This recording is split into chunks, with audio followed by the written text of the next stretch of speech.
Hello friends, welcome back to movie మంతనాలు. ఈ వీడియోలో నేను 2026లో రాబోతున్న రామాయణ గురించి మాట్లాడాలి అనుకుంటున్నాను. ఇది రివ్యూ కాదు, అలాని బ్రేక్ డౌన్ వీడియో కూడా కాదు. ఇది ఒక detailed analysis on upcoming Ramayana film అనుకోండి. ఈ వీడియోలో అసలు ఈ మూవీకి అంత హైప్ ఎందుకు ఇస్తున్నారు, అది కూడా ఆదిపురుష్ లాంటి డిజాస్టర్ చూసిన తర్వాత అందరూ మళ్ళీ రామాయణం చూడాలి అని ఎందుకు అంత ఎక్సైట్ అవుతున్నారు, అలాగే ప్రీవియస్ రామాయణం అడాప్టేషన్స్ గురించి అండ్ అందరూ డిఎన్ఈజీ ఈ మూవీకి విఎఫ్ఎక్స్ ఇస్తుందని ఓ హైప్ క్రియేట్ చేస్తున్నారు. నిజం చెప్పాలంటే డిఎన్ఈజీ బ్రహ్మాస్త్ర మూవీ కూడా విఎఫ్ఎక్స్ ఇచ్చింది, అలాగే కల్కికి కూడా కొన్ని పార్ట్స్ డిఎన్ఈజీ వాడే చేశారు. మరి ఈ మూవీకి డిఎన్ఈజీ పేరు ఎందుకు అంత ఎక్కువగా వినిపిస్తుంది, అసలు ఈ మూవీ అంత పెద్ద స్కేల్లో ఎందుకు తీస్తున్నారు, అండ్ హాలీవుడ్ లెవెల్ అని అనడమే గానీ మనం ఎప్పటికైనా ఆ లెవెల్ మ్యాచ్ చేయగలమా అని కూడా ఒక చిన్న అనాలిసిస్ చేసుకుందాం. ఈ వీడియోలో కూడా నేను కొన్ని టెక్నికాలిటీస్ గురించి and Indian market, Chinese market and US market గురించి అండ్ వాటి మధ్యలో ఉన్న గ్యాప్ గురించి చాలా డీప్ గా మాట్లాడతాను. సో వీడియో కొంచెం లాంగ్ అనిపించినా చివరి వరకు చూడండి, మీకు చాలా కొత్త విషయాలు తెలుస్తాయి. Let's get in to the video.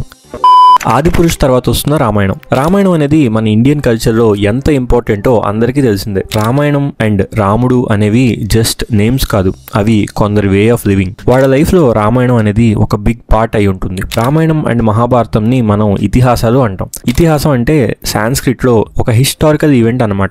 So ఇతిహాసాన్ని నేను ఎక్కడ అన్నా ఇట్ మీన్స్ అది మన హిస్టరీ అని, ఇది మాత్రం మర్చిపోకండి. కానీ మన ఇతిహాసాన్ని ఒక మూవీ ఆర్ టీవీ ఫార్మాట్లో ఆడియన్స్కి రిప్రజెంట్ చేయాలంటే ఆథెంటిక్ ఎక్స్పీరియన్స్ కోసం చాలా మైన్యూట్ డీటెయిల్స్ ని కూడా కరెక్ట్ గా రీకన్స్ట్రక్ట్ చేయగలగాలి. అంత కన్విక్షన్ లేకపోతే అసలు మన ఇతిహాసాన్ని టచ్ కూడా చేయకూడదు అనేది నా గట్టి ఒపీనియన్. కల్కిలో నాగశ్విన్ చూపించిన ఒక 2 minutes మహాభారతం సీక్వెన్స్ కే మెంటల్ ఎక్కిపోయారు మన ఆడియన్స్. ఇండియా మొత్తం ఇదివరకు దూరదర్శన్లో వచ్చే రామాయణం సీరియల్ గురించి ప్రతిరోజు 1000 కళ్ళతో ఎదురు చూసేవాళ్ళు. అలాగే మన తెలుగు వాళ్ళలో చాలా మందికి రాముడు, కృష్ణుడు అంటే మొదటిగా మన ఎన్టీఆర్ గారే గుర్తొస్తారు. ఇది ఒక కల్చరల్ ఫినామినన్, ఎందుకంటే ఎన్టీఆర్ గారు క్రియేట్ చేసిన మార్క్ అలాంటిది. దీని గురించి టెక్నికల్ గా మాట్లాడుకుంటే దీన్ని క్యారెక్టర్ ఇమేజ్ యాంకరింగ్ అంటారు. అంటే ఒక పర్సన్ ని ఒక unknown or undefined figure or character తో అసోసియేట్ చేసుకోవడం. అలాగే శోభన్ బాబు గారి సంపూర్ణ రామాయణం కూడా ఒక అద్భుతమైన మూవీ. దాని తర్వాత నిజం చెప్పాలంటే పెద్దగా మన ఇతిహాసాల మీద మూవీస్ అయితే రాలేదు. ఇంకా ఫైనల్ గా అందరూ చూసింది ఆదిపురుష్ మాత్రమే. ఆదిపురుష్ లో చాలా మిస్టేక్స్ జరిగాయి, అందులో డౌటే లేదు. అవి డైరెక్టర్ అవ్వచ్చు, ప్రొడ్యూసర్ అవ్వచ్చు, ఆర్ ఈవెన్ యాక్ట్ చేసిన ప్రభాస్ గారు కూడా అవ్వచ్చు. అది ఎవరి మిస్టేక్ అని మనం పాయింట్ అవుట్ చేయలేం. కానీ ఫ్యూచర్ లో రాబోతున్న మూవీలో ఏం ఎక్స్పెక్ట్ చేయొచ్చో మాత్రం మాట్లాడుకుందాం. World needs to know our ఇతిహాసాస్. నా ఒపీనియన్ లో best way to represent our ఇతిహాసాస్ ఏంటంటే యానిమే ఫామ్ లో అనే చెప్తాను, వితౌట్ ఎ డౌట్. అందరికీ తెలుసో లేదో గానీ one of the best depiction of Ramayanam is an anime. Yes, మీరు విన్నది నిజమే. 1993లో Ramayana the legend of prince Rama అని ఒక జపనీస్ యానిమే ఫిల్మ్ తీశారు. దీన్ని యుగో సాకో అనే జపనీస్ డైరెక్టర్ డైరెక్ట్ చేశారు. ఆ ఫిల్మ్ లో ఉన్న విజువల్ స్టోరీ టెల్లింగ్ గానీ, బ్యాక్గ్రౌండ్ స్కోర్ గానీ, ఎమోషనల్ డెప్త్ గానీ and the way Ramayanam was represented simply mind blowing అని చెప్పొచ్చు. నేను చిన్నప్పుడు కార్టూన్ నెట్వర్క్ లో ఈ మూవీ చూశాను. అప్పటికి నాకు యానిమే అంటే ఏంటో కూడా తెలియదు, కానీ ఆ పోర్ట్రేయల్ గానీ, ఆ ఫీల్ గానీ నేను ఎప్పటికీ మర్చిపోలేను. ఆ తర్వాత రామాయణం ని ఎక్కడ ఇంత బాగా రిప్రజెంట్ చేయలేదు. ఎందుకో తెలియదు కానీ మన ఇండియా మొత్తం మన ఇతిహాసాస్ మీద సైలెంట్ అయిపోయారు. నిజం చెప్పాలంటే it's high time that India needs a proper cinematic adaptation of Ramayanam.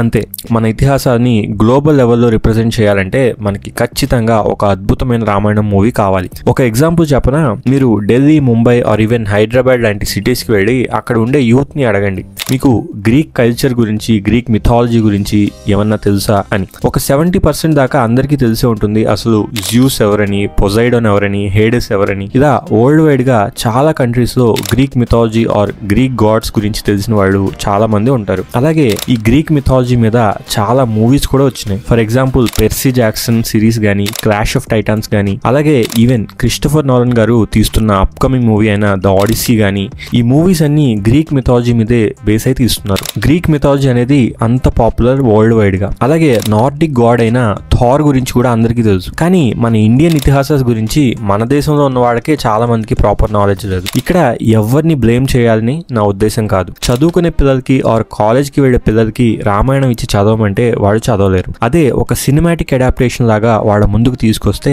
ఖచ్చితంగా వాళ్ళకి మన ఇతిహాసాస్ ఎంత గొప్పవో అండ్ రాముడు ఎంత గొప్పవాడు అని తెలుస్తుంది. That's exactly why we need a good Ramayanam movie adaptation. మన ఇండియన్ కల్చర్ ని వరల్డ్ మొత్తానికి చూపించాలి అంటే రామాయణం కన్నా గొప్ప అడాప్టేషన్ ఏదీ లేదు అండ్ రాముడు కన్నా గొప్ప క్యారెక్టర్ కూడా లేదు. అందుకే తెలుగు, హిందీ, తమిళ్, కన్నడ, మలయాళం ఇవన్నీ పక్కన పెట్టి ఈ మూవీకి మనం సపోర్ట్ చేయాలి. DNEG గురించి మాట్లాడుకుందాం. రీసెంట్ గా రిలీజ్ అయిన టీజర్ చూసుకుంటే రామాయణం మూవీకి ఎలాంటి బిగ్ ప్రొడక్షన్ హౌసెస్ నేమ్స్ అయితే అసోసియేట్ అయ్యి కనిపించలేదు. టీ సిరీస్ గానీ, ధర్మ ప్రొడక్షన్స్ గానీ, హొంబాడే గానీ ఇలా పెద్ద పెద్ద నేమ్స్ అయితే ఎక్కడా కనిపించలేదు. కానీ ఈ మూవీని ప్రొడ్యూస్ చేసిన ప్రొడక్షన్ హౌస్ పేరు ప్రైమ్ ఫోకస్ ఎంటర్టైన్మెంట్. ఈ ప్రైమ్ ఫోకస్ అనేది మరేదో కాదు, DNEGనే. ఎస్, DNEG అనేది ఒక animation VFX company based in Britain. అయితే ఇది ఇండియన్ కంపెనీ అయిన ప్రైమ్ ఫోకస్ తో 2014లో మెర్జ్ అయింది. కానీ ఆ DNEG బ్రాండ్ అయితే అలాగే మెయింటైన్ చేస్తూ వస్తున్నారు. ఓన్లీ హాలీవుడ్ మూవీస్ కి మాత్రమే వర్క్ చేసే DNEG రీసెంట్ గా బ్రహ్మాస్త్ర మీద కూడా వర్క్ చేశారు. అలాగే దేవరా మీద అండ్ కల్కి మీద కూడా కొన్ని పార్ట్స్ లో వర్క్ చేశారు. అయితే ఈ మూవీకి ఈ పేరు ఎక్కువ ఎందుకు వినిపిస్తుందంటే ఈ మూవీకి వాళ్ళు ప్రొడ్యూసర్స్ కాబట్టి. ఎస్, ఒక VFX కంపెనీ ఇండియాస్ బిగ్గెస్ట్ మూవీని ప్రొడ్యూస్ చేస్తుంది. అందుకే ఇక్కడ నమిత్ మల్హోత్రా పేరు అంతగా వినిపిస్తుంది. నమిత్ మల్హోత్రా ఎవరో కాదు, DNEG కి CEO అనమాట.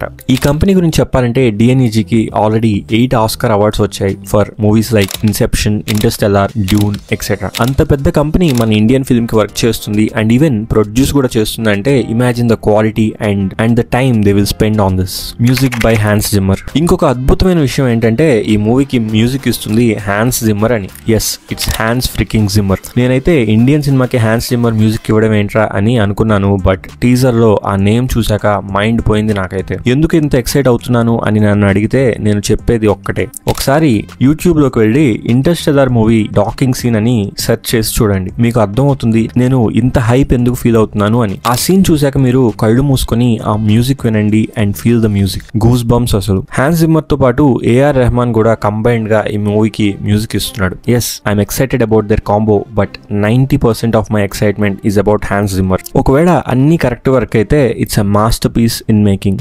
Is Nitesh Tiwari a good choice? ఇంత వెయిట్ ఉన్న సినిమాకి Rajamouli are Nag Ashwin are even Prashanth Neel లాంటి డైరెక్టర్స్ డైరెక్ట్ చేస్తే బాగుంటుంది అని అందరూ అనుకోవచ్చు. కానీ ఈ మూవీకి డైరెక్టర్ నితేష్ తివారీ అనే పర్సన్. ఈయన ప్రీవియస్ గా దంగల్ అండ్ చిచోరే లాంటి మూవీస్ కి డైరెక్ట్ చేశారు. ఎస్, ఈయన అయితే ఇప్పటిదాకా హై బడ్జెట్ మూవీస్ హ్యాండిల్ చేయలేదు. నాకు కూడా దీని మీద కొన్ని డౌట్స్ ఉన్నాయి. బట్ కల్కి తీసేదాకా నాగశ్విన్ గురించి కూడా అంత పెద్ద స్కేల్లో మూవీ తీయగలడు అని ఎవరూ అనుకోలేదు. ఈ డైరెక్టర్ లో ఉన్న ఒక బెస్ట్ థింగ్ ఏంటంటే ఎమోషనల్ గా ఆడియన్స్ ని కనెక్ట్ చేయగలగడం. Dangal and Chhichhore are full of emotions. So నాకు ఈ బిగ్ బడ్జెట్ హ్యాండిల్ చేయగలడా అనేది పక్కన పెడితే ఎమోషనల్ స్టోరీ టెల్లింగ్ మీద నమ్మకం ఉంది. So let's wait and see. Is it risky for Ranbir?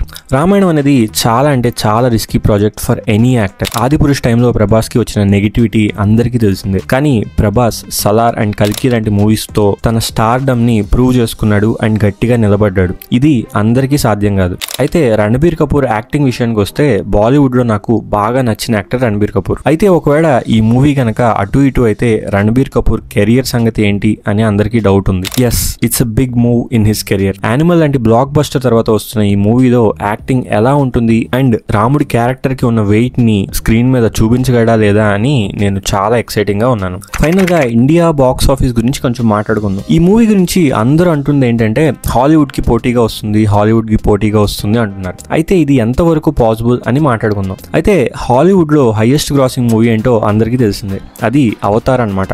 ఇండియాలో highest grossing film Aamir Khan గారి దంగల్. దీని కలెక్షన్ 2000 crore ప్లస్. దాన్ని డాలర్స్ లో కన్వర్ట్ చేస్తే ఎంతో తెలుసా? $330 million. కానీ హాలీవుడ్ హైయెస్ట్ గ్రాసింగ్ మూవీ అయిన అవతార్ కలెక్షన్ ఎంతో తెలుసా? $2,923 million. దాన్ని ఇండియన్ కరెన్సీలో కన్వర్ట్ చేస్తే 24,400 కోట్లు. మన ఇండియన్ ఫిలిమ్స్ 1000 crores దాటడానికే నానా కష్టాలు పడుతున్నాయి. అయితే యుఎస్ మార్కెట్ లో మన మూవీస్ ఎలా పోటీ అవుతాయి? ఇక్కడ మనం ప్రైస్ ప్యారిటీ అనే విషయాన్ని కూడా కన్సిడర్ చేయాలి. యుఎస్ లో ఒక్క టికెట్ కాస్ట్ నియర్లీ $12 to $15 ఉంటే మన ఇండియాలో యావరేజ్ టికెట్ కాస్ట్ $2 to $3 మాత్రమే ఉంటుంది. అందుకే నేను చెప్పేది ఏంటంటే బాక్స్ ఆఫీస్ గురించి కాకుండా హాలీవుడ్ మూవీస్ కి పోటీ ఇచ్చే క్వాలిటీ గురించి మన మేకర్స్ ఆలోచించాలి. ఫర్ ఎగ్జాంపుల్ చైనాని తీసుకోండి. చైనీస్ మూవీస్ కూడా ఇదివరకు ఒక 9-10 years క్రితం దాకా మన ఇండియన్ మూవీస్ లాగే గ్రాస్ అయ్యేవి. కానీ రీసెంట్ గా చైనీస్ మూవీస్ హాలీవుడ్ మూవీస్ కి ధీటుగా కలెక్షన్స్ ఇస్తున్నాయి. ఫర్ ఎగ్జాంపుల్ ఈ ఇయర్ లోనే రిలీజ్ అయిన నేజా 2 అయితే $2 billion అంటే 2000 million గ్రాస్ సాధించింది. అంటే అవతార్ 2900 million అంటే నేజా 2000 million అన్నమాట. Look how close they are to dominate US market. ఈ చైనీస్ మార్కెట్ ఏదో ఎక్స్ప్లోర్ అవడానికి రీజన్ కూడా ఉంది. ఎందుకంటే చైనీస్ ఫిల్మ్ ఇండస్ట్రీ ఇండస్ట్రీ అనేది గవర్నమెంట్ బ్యాక్డ్ ఇండస్ట్రీ అన్నమాట. గవర్నమెంట్ మూవీ ఇండస్ట్రీ మీద చాలా ఖర్చు పెడుతుంది. అండ్ సినిమా ఇన్ఫ్రాస్ట్రక్చర్ గురించి చెప్పాలంటే 2012లో చైనాలో ఉన్న స్క్రీన్స్ 13,000 స్క్రీన్స్ అయితే ఆ స్క్రీన్స్ నెంబర్ 2025కి ఎంత అయిందో తెలుసా?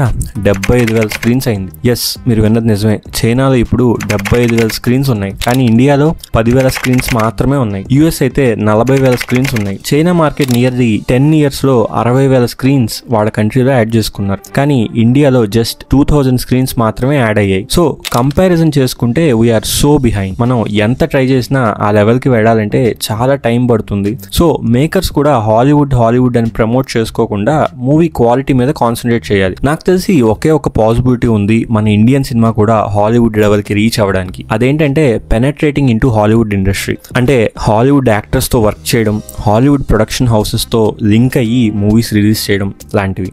ఇలాంటివి చేస్తే మన ఇండియన్ మూవీస్ రీచ్ బాగా పెరుగుతుంది. ఒకసారి మన ఇండియన్ మూవీస్ రీచ్ పెరిగిన తర్వాత హాలీవుడ్ ప్రొడక్షన్ హౌసెస్ తో వర్క్ చేయాలి. ఆల్రెడీ RRR మూవీ మనకి కావాల్సినంత రీచ్ ని ఇచ్చింది అని నా గట్టి ఒపీనియన్. మన మూవీస్ లో అప్కమింగ్ మూవీస్ అనే SSMB 29 కూడా ఇదే పాత్రలో వెళ్ళబోతుందని చాలా మంది చెప్తున్నారు. ఈ మూవీ కూడా ఫారెన్ లో ఒక స్ట్రాంగ్ డిస్ట్రిబ్యూషన్ హౌసెస్ అయిన Sony or Warner Brothers or Disney వాళ్ళతో కలిసి హాలీవుడ్ లో డిస్ట్రిబ్యూట్ చేయాలని ప్లాన్ చేస్తున్నారు. అలాగే రామాయణ కూడా వార్నర్ బ్రదర్స్ తో కలిసి ఈ మూవీని హాలీవుడ్ మూవీ స్కేల్లో రిలీజ్ చేయాలి అని ప్లాన్ చేస్తున్నారు. So I'm damn excited to see ఈ మూవీ ఎన్ని వండర్స్ క్రియేట్ చేస్తుందో అని. సో ఇది నాకు ఈ మూవీ మీద ఓవరాల్ గా ఉన్న opinion and Indian box office మీద మాట్లాడాలి అనుకున్న విషయాలు. మీకు ఈ వీడియో నచ్చి ఉంటే లైక్ చేసి మా ఛానల్ సబ్స్క్రైబ్ చేసుకోండి. Thank you so much for watching our video.